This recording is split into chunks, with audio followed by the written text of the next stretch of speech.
All right, so we got Travis Mash here. So excited to have you. Been following you, been a big fan, and been watching you and what you've been doing, and especially as a leader inside of the weightlifting world and as a coach. And so, Thanks. thanks for being here, man. Really appreciate it. I'm excited to be on it. So it's fun to talk about leadership. I mean, I don't think people talk about it, quite enough, and Yeah, plus what it takes to be a leader too.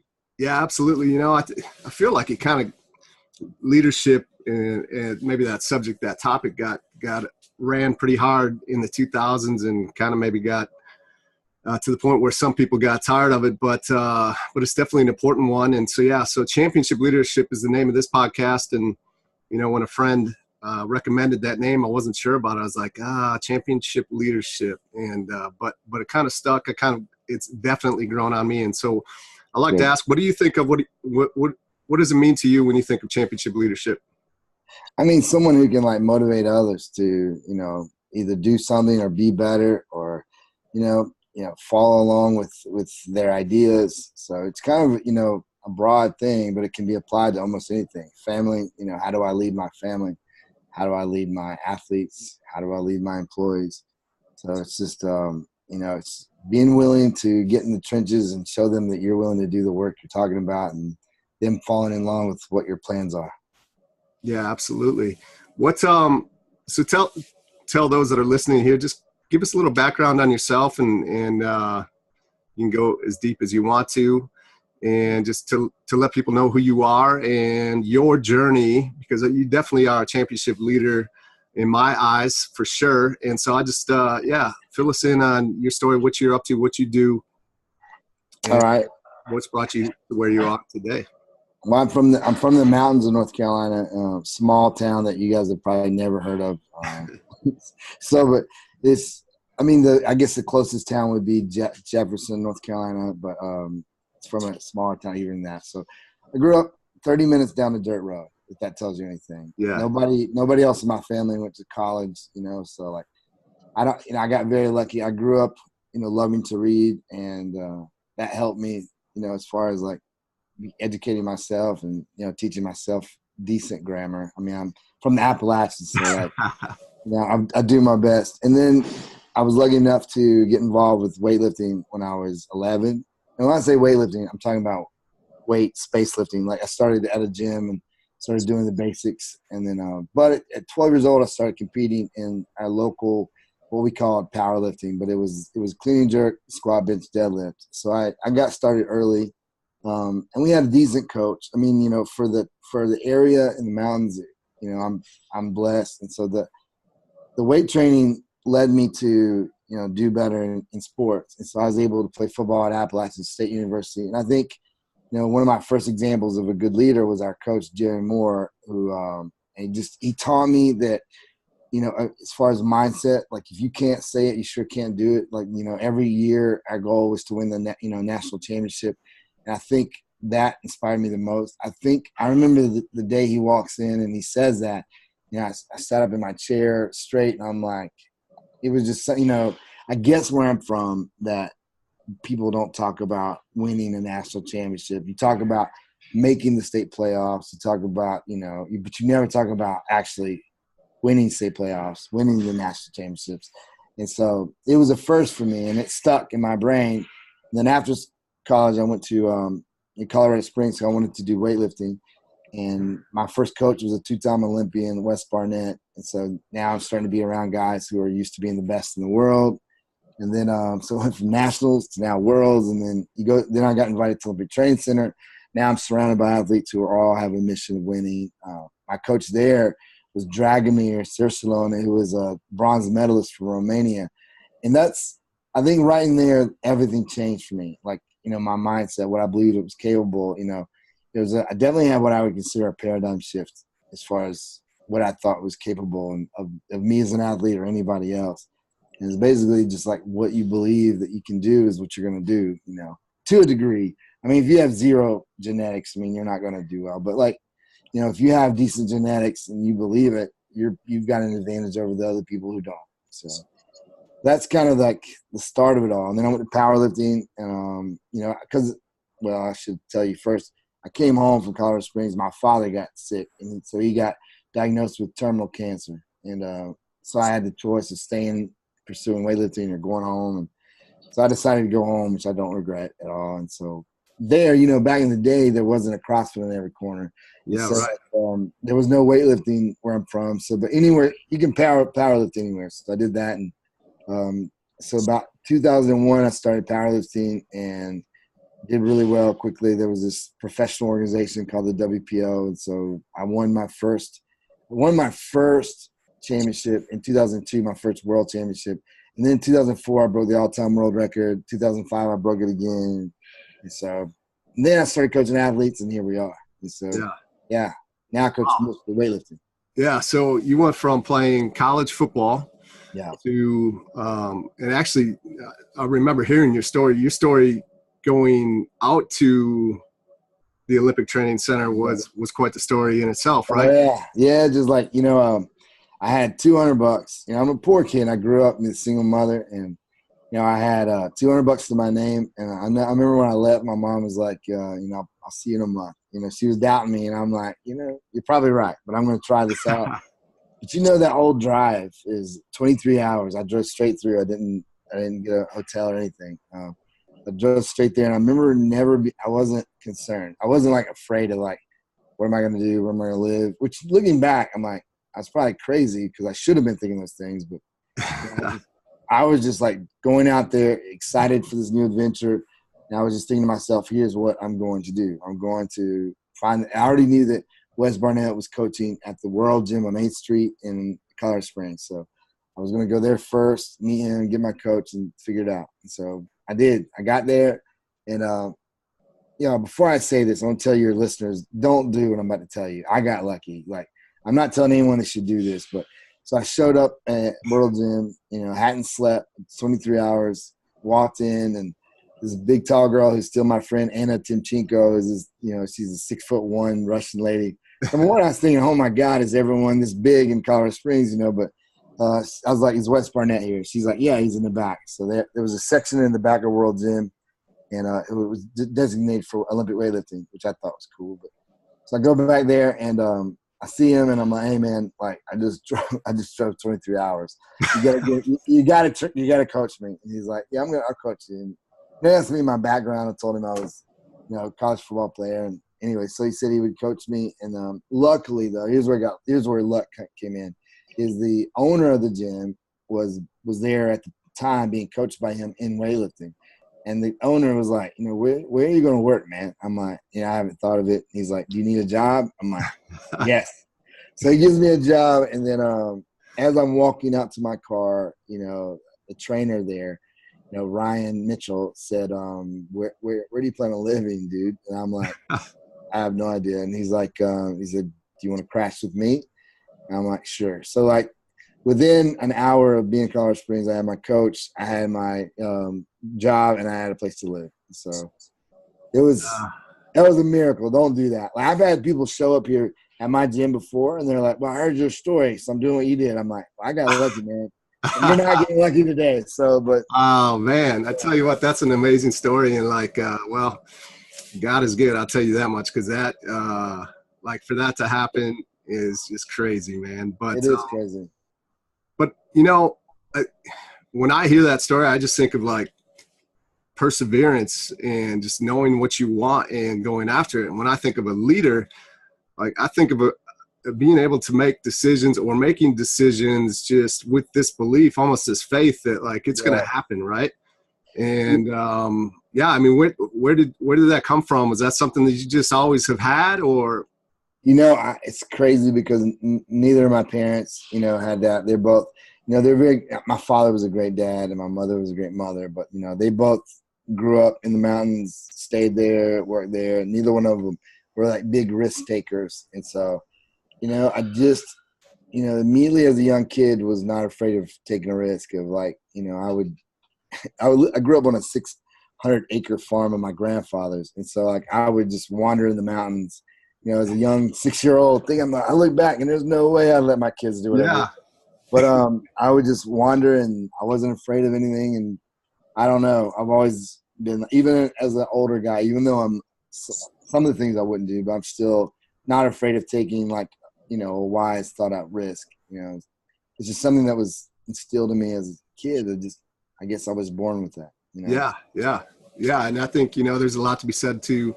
You know, there's always that conversation, you know, are leaders born or is it something that you can like, is it a skill that you can get over time? And I think it's really probably both. And I think great leaders are definitely naturally born, but also over time learn and continue to get better. Absolutely.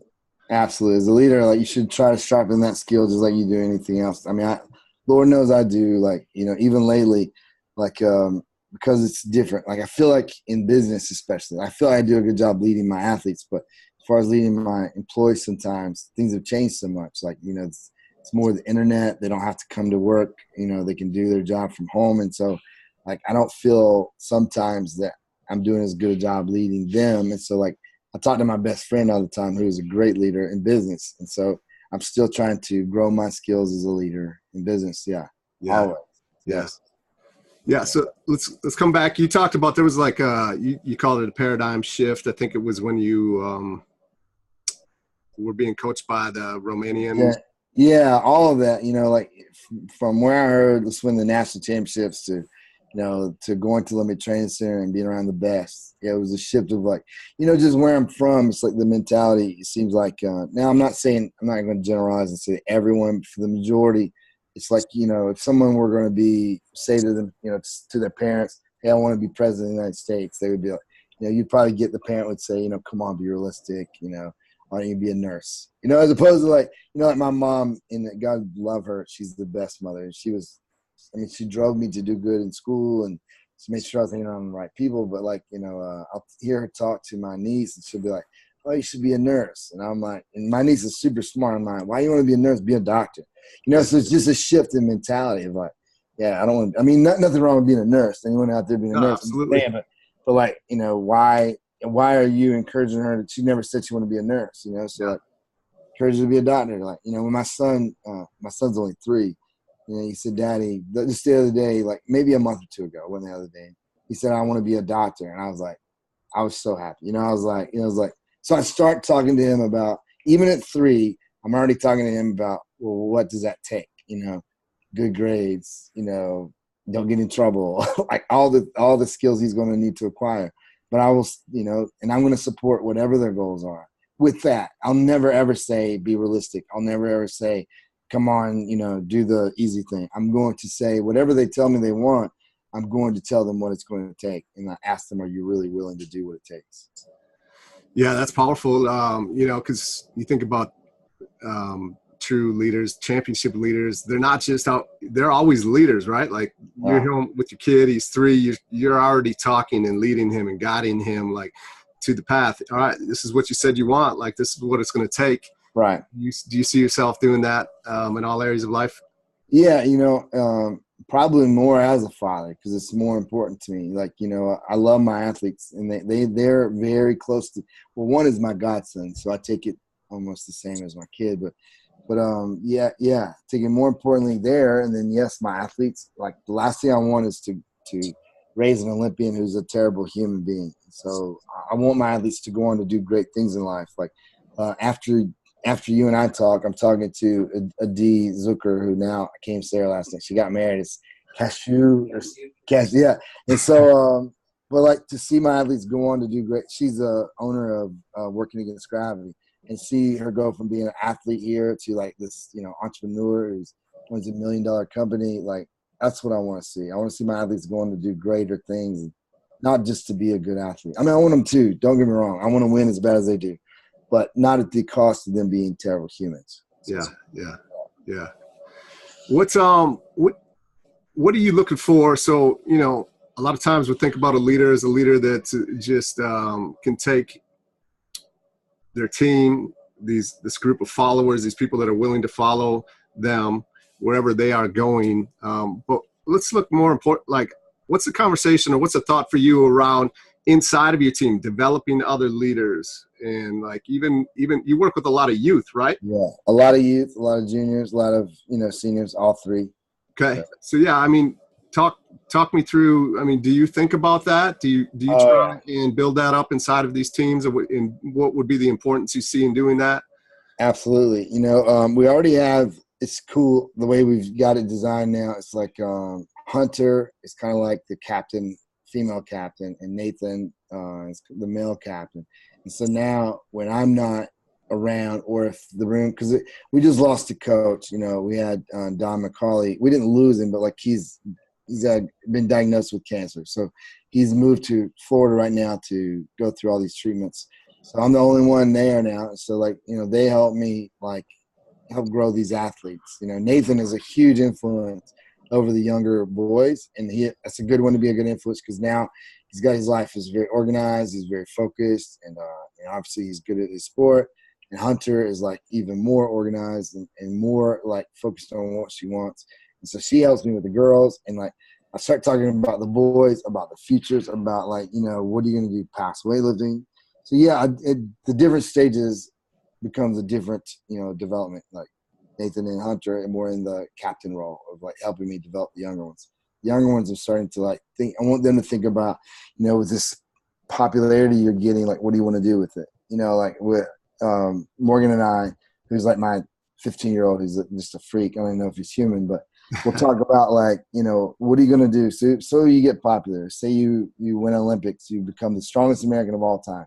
What are you going to do with that? Who do you plan on inspiring? Like, because I want them to know that if you win and you don't really inspire anybody in doing that victory, then what have you really accomplished? I mean, at the end of the day, I was just talking to my friend, Dr. Andy Galpin, about if you go to the grocery store, like who even knows? I guess I could be an Olympic gold medalist, world champion, world record holder, and they wouldn't know. And so, but you do have this group of people who do look to you, and like, what are you going to do with that? Are you going to inspire them in a positive sense, or are you going to make some mistakes other athletes in the past have made, and you're going to inspire them in a negative way? So it's important to start thinking about that early. It's not just about this victory and everyone looking at you and say, look at you, world champion. Oh, I love you.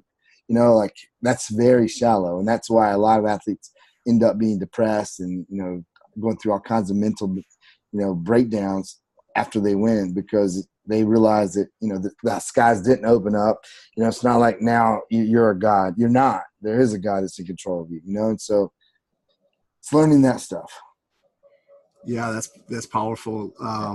Yeah, you were a world champion yourself in powerlifting. You Yeah. talked about that. Did you have somebody that talked to you that way and gave you that insight and gave you those lessons as you were coming up as an athlete yourself, or is that something? No, that's why I'm doing it. That's what I had to learn. No, I didn't. I did win 2 world championships and I did break multiple world records, and it was a very shallow victory because I did not think of like what can I do with this platform now. Now I'm not, if you're a world champion, like in powerlifting, it's not like you have multiple millions of people. Like, you might have say 100,000, but like, what are you going to do with that? What are you going to do to inspire those, thousands of people? Like, and I didn't do anything. All I did was like, want them to say how great I was and look at that. And it led to what I was telling you about, like depression. I remember going to the doctor. Like I thought I was just sick because it was a Monday after my first like world record. When I finally broke this record I've been going after, it was Ed Cohn's record that had stood for like 15 years. And everybody thought it was like unbreakable. And then I broke it. And come Monday, like my whole body started hurting and I couldn't get out of bed. And, I never experienced depression before, so I didn't really know what was happening. So I go to the doctor and, they made me take this questionnaire, and he's like, you're depressed. And I remember thinking, I told him, I'm like, how can I be depressed, man? I just won the world championship. I've done everything I set out to do. And he said, I don't know what you did, but you're depressed. And so, like, yeah, he could care less. And so, but like, I don't want my athletes to go through that. I would like for them to, inspire people along the way. And when they get there, it's a very meaningful victory. So, yeah, I'm trying to help correct some of the things that I did by inspiring my young ones. Yeah, I mean, it's great to have that perspective and to use that and to realize that for yourself that you didn't have that, and to be able to instill that and put that onto your athletes, the people that you are leading in your life. What I remember, I don't know, it had, I guess it's probably at least 2, probably 3.5 years ago, when I remember you, like, I would follow your blog and you were writing and talking about, because so for those that are listening, the sport of weightlifting, the Olympic sport of weightlifting, which is the snatch and the clean and jerk. Right. And the U.S. is kind of, we're towards the bottom, right? And we've made, in those 3 years, we made some big strides. Like at the last World Championship, like the girls team won, right, Andy? Yep. Yeah. So we, in those 3 years since I've been writing about that, we made some major strides. Now, some things that happened though. We just had our junior women's team win, and we've had. So what your blog was like. All right, you had this huge vision of where you wanted to help bring it, and right. I mean, basically, it was like, there's no reason we should be towards the bottom, right? No, there shouldn't. And just this plan that you had, and talk about that, because that's like, as a leader, to see what others aren't able to see, and then to actually go after it. I think some things had to happen. We had to, recruit better talent. And now, we've got Phil Andrews, the CEO of weightlifting, and he's done some amazing things to provide, for example, there's put some major stipends out there. We have some athletes that can make a living just doing weightlifting. That's huge. There's schools that have scholarships, but now there's a brand new scholarship fund where an athlete can go to school wherever they want to and stay with the coach that they have and get their school paid for. So that's huge. So now we have some tools that we can, and when we talk to parents, we can say, hey, you can be Team USA, you can make money. We have, 2 youth athletes who are making a 6-figure income before they even got out of high school. And so that helped, and social media helped bringing the attention to the sport and getting sponsors involved. But having a CEO that has the same vision as you, that helped the most, and so that got us the athletes that we needed.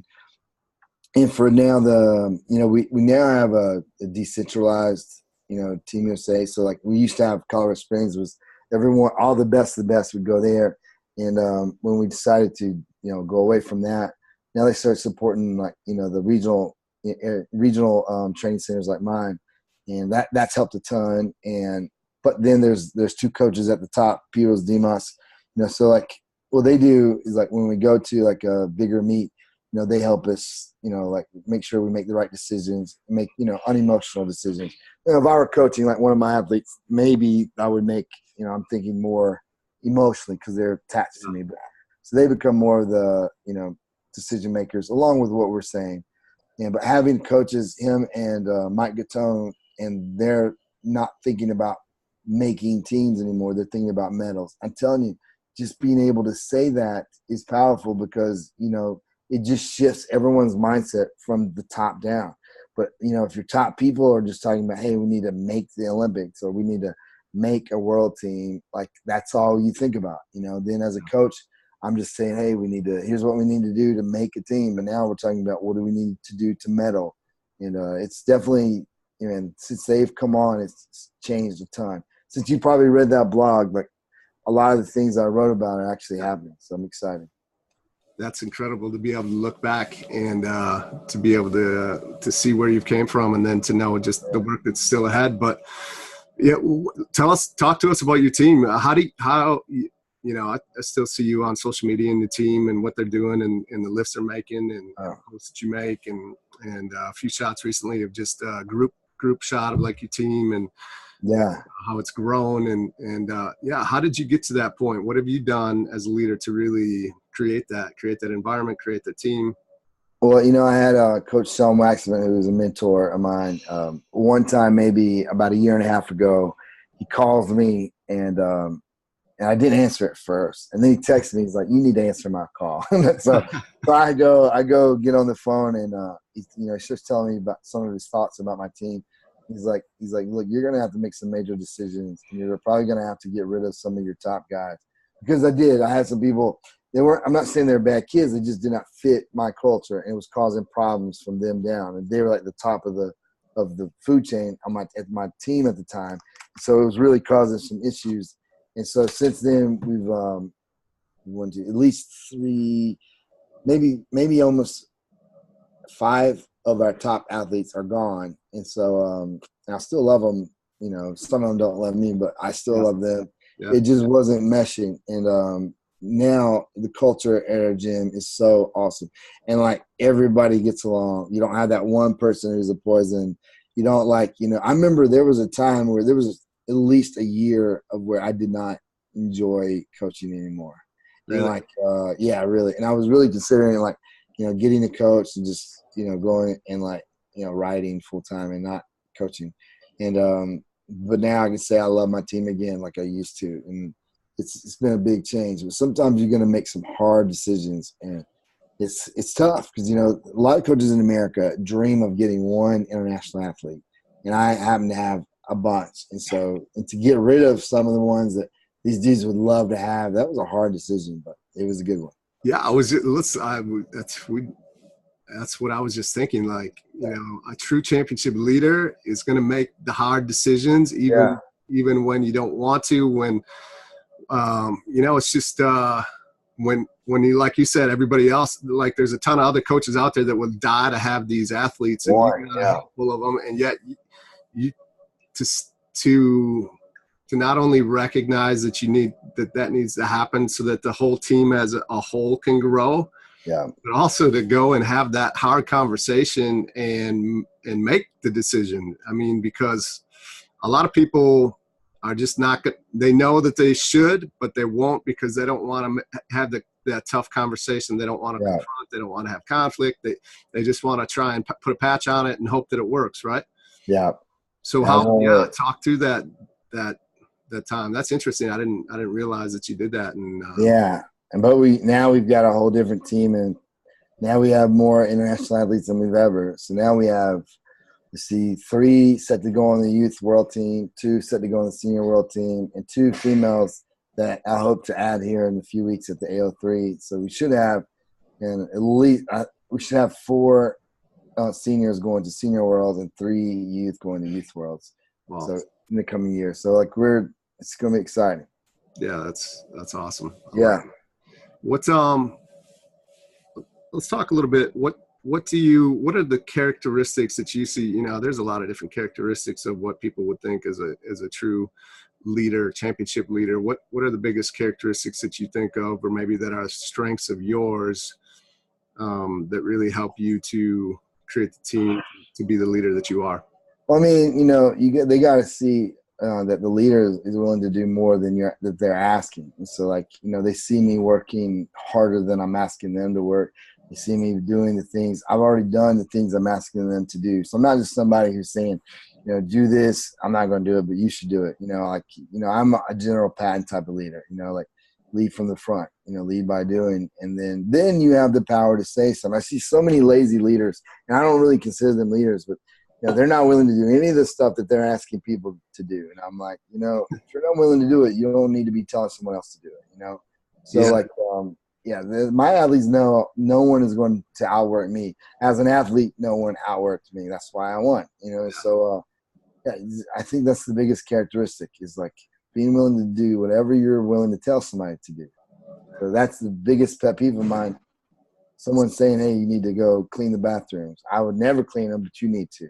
Like, I'll clean a bathroom, man. I'll do whatever it takes to get to where I need to go.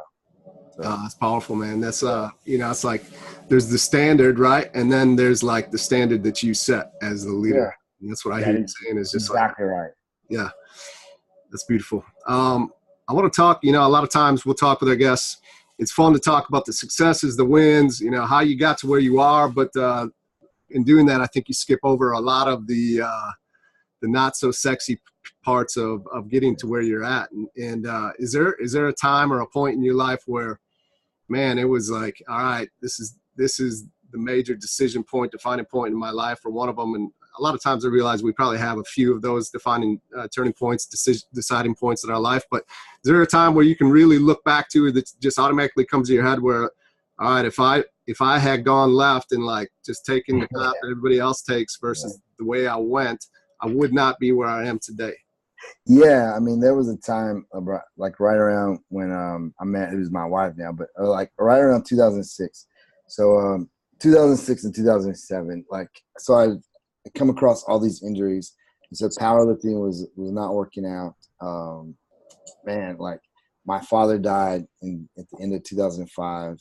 This girl that I was dating, we broke up, and I was definitely in what was, definitely depression. And like, so like it was at this bottom point to where, I was so broke. I like had zero money, mainly because I got so depressed I was too lazy to do anything. So basically what it came down to.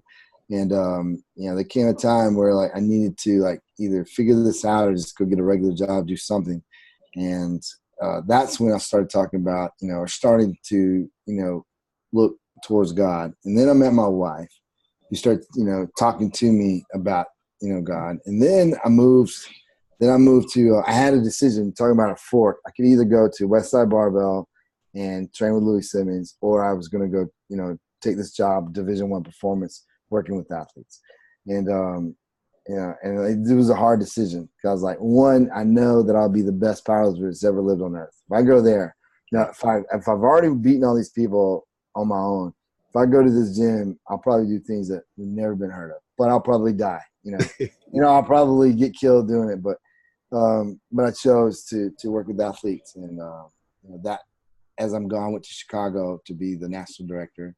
And I started talking to, who's now my wife. She was my friend at the time, and started getting closer relationship with with Christ. And it was a big difference maker for me. Like, I'm not one to, I'm not a preacher or an evangelist, but I mean, to the amount I'm called to do, but like, it was for me, nothing else in my life could have changed me who I was other than that. I don't believe. Yeah. And so, so turning my focus away from like me and putting it on other people was a game changer. I think the society is so wrong in the way that, you hear people say you need to love yourself. I've never met too many people who did not love themselves. Like I think everyone does a really, really good job of loving themselves. I think what they do, I think if you look at most people, they do a terrible job of loving other people. And like, doing something for someone without any type of wanting them to do in return from it. That doesn't happen. Somebody will do something, and if that person didn't react the way they wanted, now they're mad. So like, but like doing a selfless act is very rare. Like it's so rare. And so, when I started caring more about my athletes, my wife, now my children, it was a game changer in the way that when I woke up in the morning, how I felt. And believe it or not, how I felt about who I, confidence in me. And like, and then, you start living to like, glorify God, make your, support your family. Like life is so much easier. And like, anyway, so that was a big game changer for me. I love it, man. Yeah, that's a great testimony. And so you talk about making that decision to go coach versus going working with one of the best in the world, if not the best, right, in powerlifting. And to do that, you end up getting married, you come to Christ. And also you said something that I thought was really, really super important, especially as a leader, is you took the focus off you and put it on to others. Yeah. Obviously you have to do that as a leader, right? I mean, you take a good leader. There's so many sacrifices as a leader, right? Right. Of yourself. Yes. There should be, a lot of leaders aren't, you got a lot of people who are, I'm not gonna name the names, but Andy and I were just talking about certain leaders of certain companies like totally self-focused, and like I feel like this company I'm talking about right now is like falling apart at the bits, and like I just don't see anything that's, when you're self-absorbed, I just can't see that entity lasting very long, without something imploding.